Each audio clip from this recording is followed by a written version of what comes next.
Berdasarkan data resmi Dinas Kesehatan Kota Denpasar pada Kamis kemarin, tercatat sebanyak 152.148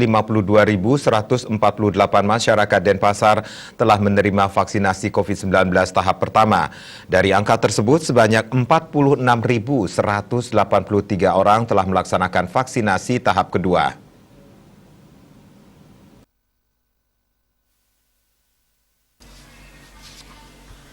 Kepala Dinas Kesehatan Kota Denpasar Dr. Luh Putu Sri Armini menjelaskan, jumlah tersebut terdiri atas kumulatif petugas medis dan non-medis sebanyak 18.760 orang, kumulatif pelayanan publik sebanyak 108.814 orang, dan kumulatif lansia sebanyak 24.574 orang.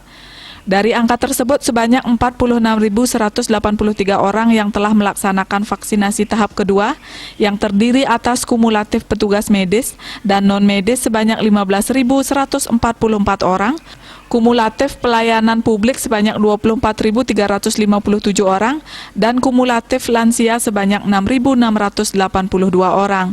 Terjadi penambahan signifikan pada sasaran vaksinasi, yakni lansia dan pelayanan publik.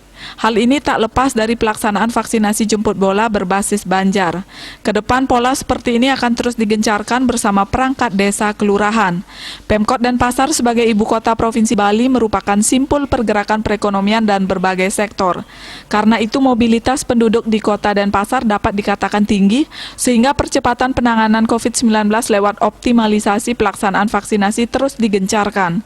Sesuai arahan wali kota dan wakil wali kota, kita sepakat memaksimalkan program vaksinasi sebagai salah satu upaya percepatan penanganan COVID-19 di kota Denpasar, dan hal tersebut terbukti mampu menurunkan tingkat penularan berdasarkan data harian. Sri Armini mengajak masyarakat kota Denpasar untuk mensukseskan program vaksinasi.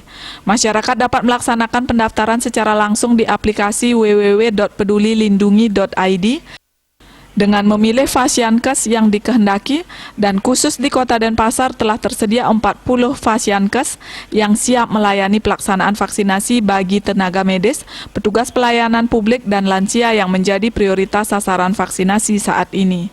Widya Stuti, Bisnis Bali melaporkan.